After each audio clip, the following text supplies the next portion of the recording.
Pandemi COVID-19 telah memberikan pengaruh yang sangat besar terhadap dunia pendidikan Indonesia. Peserta didik, tenaga pendidik, dan tenaga kependidikan pun ditantang untuk meningkatkan kualitasnya. Situasi tersebut mendorong Kementerian Pendidikan dan Kebudayaan merancang sejumlah program, terutama di bawah kebijakan Merdeka Belajar yang memberikan akses lebih luas kepada masyarakat untuk menempuh dan menyelesaikan pendidikan tinggi. Program-program tersebut mengarah pada perbaikan kualitas pendidikan di dalam maupun di luar kelas, serta pengembangan keterampilan akademis dan praktis.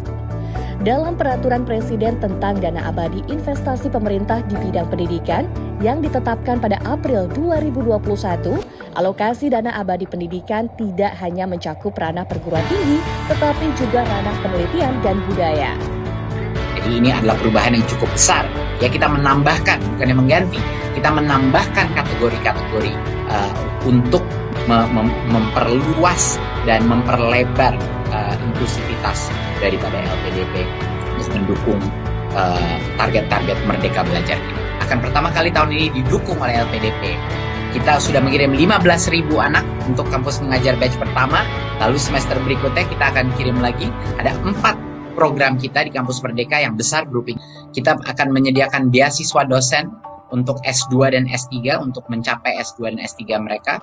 Dan ini beasiswa penuh bagi dosen akademik yang berprestasi untuk meraih gelar magister atau doktoral baik di dalam maupun di luar negeri. Peran guru adalah peran yang terpenting dalam meningkatkan kualitas pendidikan kita. Dengan itu LPDP akan mendukung beasiswa S2 bagi guru-guru di dalam negeri maupun di luar negeri.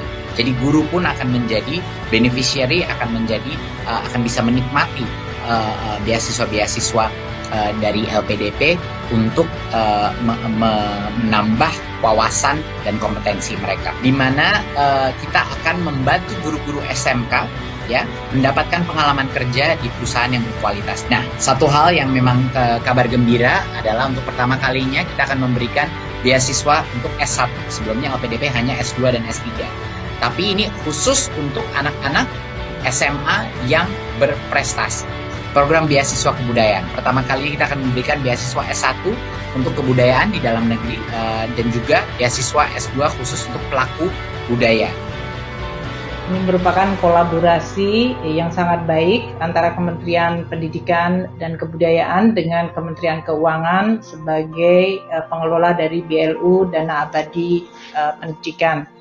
Nah, dalam hal ini untuk program Merdeka Belajar episode 10, saya mendengar dan melihat bahwa Kemendikbud melakukan inisiatif untuk memperluas penggunaan dana abadi LPDP dari sisi hasil investasinya untuk membiayai berbagai program.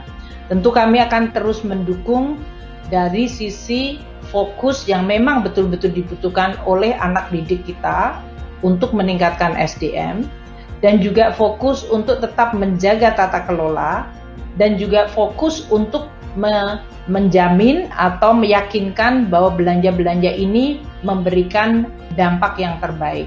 Selain itu, kami juga berharap bahwa dengan perluasan program ini, setiap rupiah yang dihasilkan dan dikeluarkan akan bermanfaat lebih banyak orang, terlebih kalau kita melakukan kegiatan yang sifatnya co-funding dengan lembaga pemberi beasiswa lainnya.